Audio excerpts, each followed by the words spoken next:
3, 2, 1...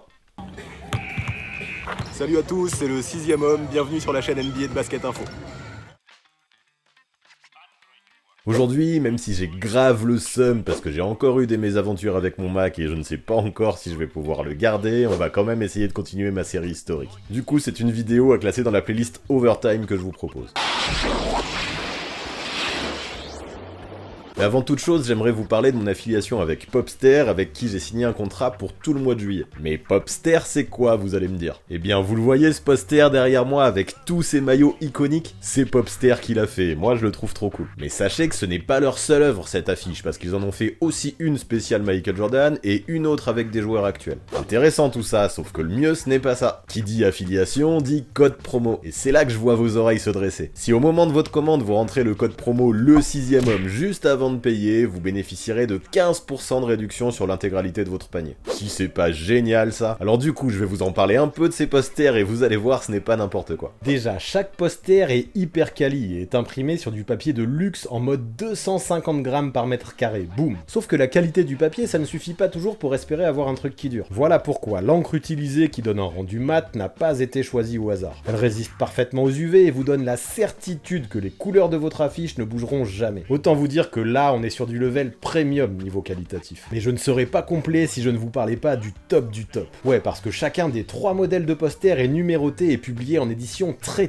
limitée. En d'autres termes, une fois que le stock sera épuisé, il n'y en aura plus jamais en vente. Commandez donc ces créations et je vous donne la garantie d'avoir à vie un véritable objet collector. Alors dépêchez-vous, il n'y en aura pas pour tout le monde. Avouez-le que ça déboîte, donc let's go en commander. Tant qu'il en reste, il y a vraiment moyen d'imaginer une transaction win-win entre vous et moi. Moi, grâce au pourcentage que je prends, ça me permet de continuer à rêver à ce que ma chaîne soit financée, peut-être à changer d'ordi aussi. Et vous, ça vous fait des super posters à prix réduit, alors trust me, vous ne le regretterez pas. Bon, ça y est, t'as fini ta pub, si tu nous parlais de ta vidéo plutôt. Yep, on y vient, et du coup, après avoir élu mes 6 meilleurs moments all-time pour les Celtics et pour les Warriors, c'est un autre très gros morceau que je m'attaque aujourd'hui, les New York Knicks. 74 saisons d'existence, 2 titres remportés et 8 finales disputées. Pas mal non, je vous le dis tout de suite, ça n'a pas été simple de ne retenir que 6 moments, alors j'ai réfléchi, j'ai creusé et j'ai tranché. Faut que je vous le dise aussi, en ce moment, je dévoile mes all-time teams en story sur Instagram. En vrai, c'est juste le complément idéal à cette série. Chaque semaine, je m'occupe d'une franchise et je me débrouille pour élire ses 13 meilleurs représentants all-time. Le lundi, je dévoile le coach, du mardi au samedi, c'est au tour des titulaires, et le dimanche, je m'occupe du banc. Franchement, je kiffe faire ça, je trouve ça vraiment lourd, du coup, je vous donne rendez-vous très vite sur Insta pour qu'on partage tout ça ensemble, j'y tiens. Puis vous inquiétez pas, si votre équipe préférée est déjà passée, vous pourrez bien entendu tout retrouver dans mes stories à la une, c'est enregistré. Plutôt pratique tout ça, non? Mais bon, assez blablaté, je pense qu'il est temps d'y aller. C'est parti pour ce qui représente pour moi le top 6 des meilleurs moments all-time de l'histoire des New York Knicks.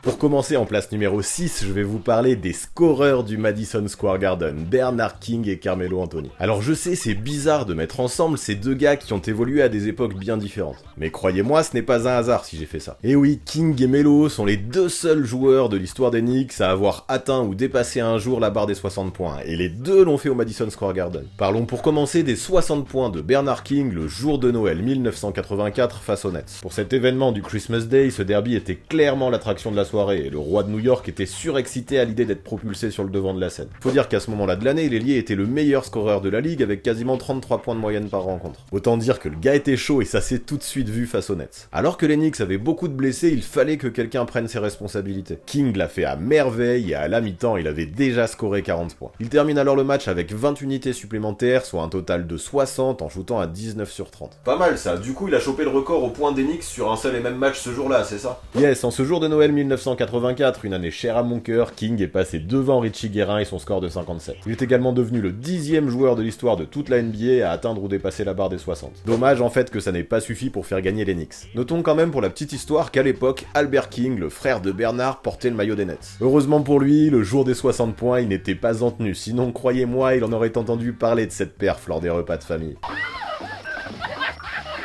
Et donc du coup, Carmelo Anthony a fait aussi bien, j'imagine. Mieux encore, en janvier 2014, le mec a mis 62 points. Non seulement c'est le record all-time de la franchise des Knicks, mais c'est aussi le record de salle du Madison Square Garden, toutes franchises confondues. Cette perf face aux Bobcats, c'était juste magnifique, surtout qu'à côté, il cumule 13 rebonds, et lui, contrairement à King, a permis à son équipe de gagner. Ce jour-là, Melo est rentré dans la zone. Pour l'anecdote, ajoutons que Melo, lors de ce match, n'a pas perdu un seul ballon, ce qui est vachement bien, mais en parallèle, il n'a pas délivré non plus une seule passe décisive. Précisons aussi que dans un duel plus serré, Anthony aurait probablement obtenu davantage de temps de jeu et aurait potentiellement pu faire péter encore plus la feuille de marque. Quoi qu'il arrive, pour moi, ces deux perfs de Bernard King et de Carmelo Anthony sont indissociables, et elles font intégralement partie de la légende des New York Knicks et du Madison Square Garden.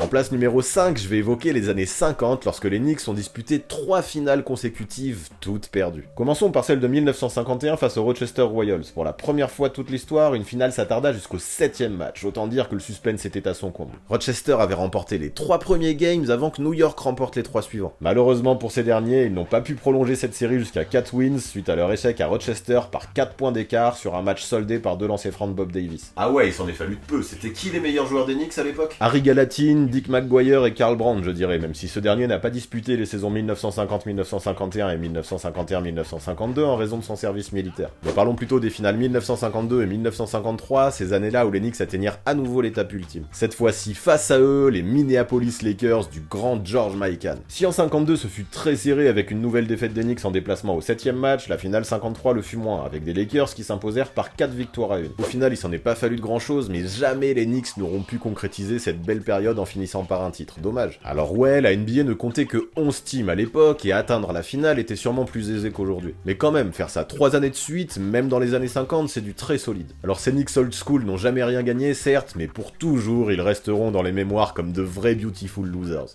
Pour la place numéro 4, allons maintenant faire un tour du côté de 2012 pour évoquer la Linsanity. Jeremy Lin, joueur non drafté, plutôt anonyme à l'époque, et issu de la fac d'Harvard, plus reconnu pour ses cerveaux que pour ses sportifs, occupe alors la place de 4ème meneur chez les Knicks. Le gars galère un peu à se trouver un contrat stable et dort alors sur le canapé de son frangin tellement son job de basketteur est incertain. Lin n'a que peu de minutes de jeu et n'a donc que peu le temps de convaincre. Mais alors que la team est en perdition et connaît de nombreuses blessures, Mike D'Antoni décide de donner sa chance au joueur d'origine taïwanaise. Ce jour de février, le coach a eu du nez. Grâce à ses 25 points inscrits, Lin put stopper la défaite des Knicks, mais c'est pas tout. Avec 28 et 23 points lors des 2 rencontres suivantes, il aide les Knicks à obtenir 2 victoires supplémentaires, incroyables. Mais le clou du spectacle n'avait pas encore eu lieu. 10 février 2012, les Knicks reçoivent les Lakers. Avec Kobe du coup? Tout à fait, avec Kobe Bryant, qui selon ses dires ne connaissait absolument pas le nom de Jeremy Lin. Eh bien ce jour-là, je peux vous le dire, il a appris. Le meneur score 38 points face au Memba et les Knicks obtinrent une 3ème victoire consécutive sans Carmelo Anthony ni Amar'e Stoudemire. Là, la hype est devenue folle, à New York bien sûr, mais aussi partout dans le monde. Lin, je me rappelle, a même eu droit à son reportage lors du JT de TF1, et en quelques semaines, il est devenu le joueur qui vendait le plus de maillots en NBA après Derrick Rose. Vous imaginez le truc à l'échelle de la planète? C'est complètement insane. Ouais, en même temps, si on appelle ça l'insanity, c'est que ça doit être insane. Mais malheureusement, cette insanity, même si elle s'est un peu prolongée ensuite, s'est arrêtée aussi vite qu'elle a commencé en raison d'une blessure du meneur de jeu. D'ailleurs, le gars, même s'il a signé de meilleurs contrats ensuite, n'a plus jamais pu atteindre un tel niveau sur le restant de sa carrière. Alors même si au final ce moment n'a été qu'une petite parenthèse dans l'histoire des Knicks, il a eu tellement d'impact au niveau mondial que je ne me voyais pas le classer plus bas. Pour la place numéro 3, je vais parler de l'un des plus beaux parcours de playoff qu'il m'ait été donné de voir de toute ma vie. Je vais donc parler des Knicks 1999 qui, malgré leur 8ème place à l'Est, atteignirent les finales NBA. Jamais aucun autre seed 8 n'avait réussi à faire un tel exploit et jamais ça n'est arrivé à nouveau depuis. Faut dire que c'était complètement fou ça aussi. L'été d'avant, John Starks et Charles Oakley avaient fait leur valise. Il était temps de tourner une page à New York et ce fut plutôt bien fait parce qu'en retour, ce sont Latrell Sprewell et Marcus Camby qui arrivèrent. Ajoutez à ça l'arrivée d'Alan Houston en tant que free agent, mais aussi le transfert d'Anthony Mason contre Larry Johnson en cours de saison et ça fait de sacrées bases. Mais forcément, quand il y a tant de nouveautés, c'est difficile de trouver une cohésion tout de suite, notamment lorsque la saison était courtée en raison du lockout. Voici pourquoi les analystes ne donnaient pas cher de la peau des Knicks lorsqu'ils devaient affronter au premier tour le Miami Heat, premier de la conférence. Mais là, coup de tonnerre.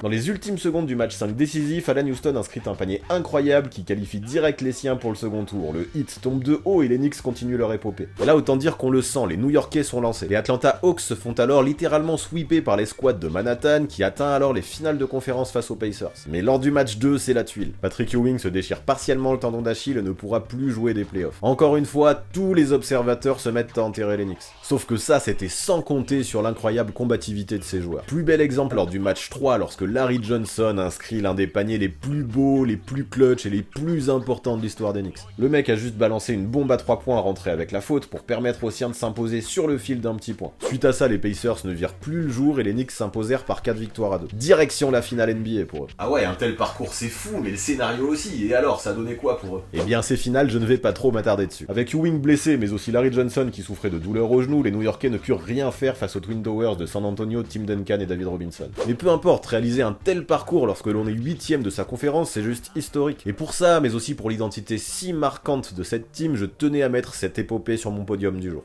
En numéro 2 maintenant, je vais évoquer l'ère Patrick Ewing. Attends, tu viens d'en parler là, tu vas te répéter un peu, non? Pas vraiment, parce que comme je le disais, lors du parcours fabuleux des Knicks en 1999, Ewing s'était blessé en finale de conférence. Je vais donc plutôt insister sur tout le reste, car clairement Ewing, même s'il n'a jamais remporté de titre, reste pour moi sans aucun doute le joueur le plus marquant de l'histoire de la franchise de Big Apple. Tout commença lors de la draft 1985, lors de laquelle les Knicks optèrent le premier choix. Y avait-il eu tricherie comme la rumeur le dit? L'enveloppe gagnante avait-elle été passée au frigo pour que Stern la reconnaisse? Nous ne le saurons probablement jamais, mais j'aime bien cette histoire. Quoi qu'il arrive, c'est bien cette draft qui a permis aux Knicks d'accueillir Patrick Ewing pour, comme la NBA l'espérait, remettre la franchise de New York sur le devant de la scène. Là, malgré quelques blessures, De Beast remporte sans contestation possible le trophée de rookie de l'année. Malheureusement, il dut attendre la saison 1987-1988 pour enfin goûter aux joies des playoffs. Cette saison-là, avec la draft de Mark Jackson, élu rookie de l'année à son tour, la franchise avait enfin un vrai duo sur lequel s'appuyer. Puis surtout, Ewing bénéficiait d'un meneur spécialiste de la passe tout à fait capable de le servir convenablement au poste bas. Là, je peux vous dire, ça a bien fonctionné, et à partir de là, les Knicks de Patrick Ewing ne manquèrent plus jamais les playoffs jusqu'au départ du pivot. Ok, ça montre l'impact du gars, ça, mais ça a donné quoi toutes ces séries de post-season du coup? Bah disons qu'il y a pas mal de fois où ça a été bien compliqué. Bien souvent, il suffisait que les Knicks croisent la route des Bulls pour que leur aventure se termine. C'est ce qui a eu lieu en 1989, en 1991, en 1992 et en 1993.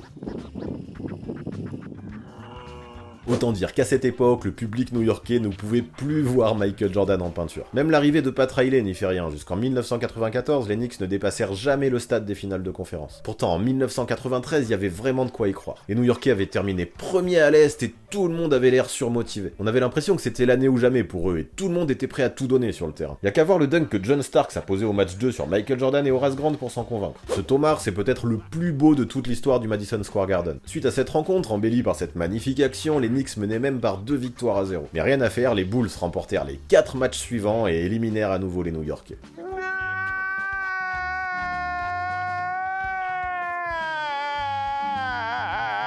Sauf que quelques semaines plus tard, et après un 3e titre pour lui, Michael Jordan prit sa première retraite. Cette fois-ci, l'occasion était plus que parfaite pour Patrick Ewing et les siens. Faut dire que l'équipe avait de la gueule, une sacrée identité avec Patrick Ewing et John Starks bien sûr, mais aussi de vrais soldats comme Charles Oakley et Anthony Mason. Mais la bonne chose en plus de ça, c'est l'arrivée du meneur de jeu Derek Harper en provenance de Dallas. Et oui, c'était important ça pour remplacer Doc Rivers et Mark Jackson qui n'étaient plus là. Avec Harper, les Knicks bénéficiaient d'un vrai meneur référencé. Une bonne équipe, un Jordan absent, tous les signaux sont au vert. Carrément, les Knicks finissent une nouvelle fois premier à l'Est et rencontrent à nouveau les Bulls en demi-finale de conférence cette fois-ci. Et là, qu'est-ce que ce fut chaud! Malgré le départ de MJ et des tensions entre Pippen et Phil Jackson, les Knicks eurent tout de même besoin de 7 matchs pour venir à bout de leurs rivaux. D'ailleurs, 7 matchs, c'est aussi le nombre de rencontres qu'il leur aura fallu pour vaincre les Pacers en finale de conférence, grâce notamment à une énorme claquette dunk de Pat Ewing dans les derniers instants. Leur parcours se transformait alors en marathon, mais peu importe, Patrick Ewing pouvait goûter pour la première fois au final NBA. Face à lui, les Rockets du grand Hakeem Olajuwon, lui aussi en quête de son premier titre, un sacré client. Encore une fois, la série est pleine de suspense. Olajuwon et Ewing se livrent un duel de mammouth et la série part là encore au 7e match. Les Knicks ont l'habitude, c'est sûr, mais cette fois-ci, ce sera pas chez eux, mais dans le Texas que ça se passera. Là, malgré une rencontre une nouvelle fois ultra tendue, ce sont les Rockets qui au final s'imposent grâce notamment au travail défensif énorme d'Hakeem Olajuwon. Déjà, il aura limité Pat pendant toute la série, mais en plus, il aura mis des contres méga décisifs sur John Starks dans les matchs 6 et 7. Pas de bol, fin de l'aventure, les Knicks sont passés tout près. La suite, je vais la passer assez vite, car mis à part en 1999 avec l'épopée qu'on a déjà racontée, les Knicks ne feront jamais aussi bien. Toujours bien classé, jamais winner. Peu importe, le passage de Patrick Ewing, meilleur scoreur, meilleur rebondeur, meilleur contreur et meilleur intercepteur de l'histoire des Knicks aura marqué toute une génération de New-Yorkais, et même plus. Voilà pourquoi ça mérite amplement la 2e place de mon classement. Enfin, en numéro 1, évoquons le début des années 70, Sweet 70s. Ouais, là je t'avoue que j'ai l'impression qu'il nous manque un truc. En début de vidéo, tu nous as dit que les Knicks avaient remporté 2 titres. Et oui, c'est bien de ça qu'on va parler maintenant. Rendez-vous donc à une époque où la franchise new-yorkaise était coachée par Red Holzman et comptait dans ses rangs des joueurs comme Willie Willis Reed, Walt Frazier, Dave DeBusschere et Phil Jackson. Que des grands noms. C'est ainsi que la saison 1969-1970 se déroule pour le mieux. Une série de 18 victoires consécutives, une campagne bouclée à 60 wins, c'est violent. Willis Reed, en tournant à 22 points et 14 rebonds de moyenne, réalise des stats exceptionnelles et c'est sur cette excellente dynamique que les hommes de Red Holzman arrivent jusqu'en finale NBA face aux Lakers de Wilt Chamberlain. C'est là que la légende se met en route. 2 victoires partout, 5e match, c'est là que Willis Reed se déchire un muscle dans la cuisse. Malgré ça, les Knicks remportent le match, mais la suite va être compliquée. Y a qu'à voir comment Wilt se fait plaise dans le match 6 en l'absence de Willis Reed avec 45 points et 27 rebonds. La série en est alors à 3-3 et sans le pivot star des Knicks, tous les bookmakers parient allègrement sur les Lakers. Mais là, à quelques minutes du coup d'envoi, qui est-ce qui arrive dans le tunnel en boitillant comme un héros? Willis Reed, bien sûr.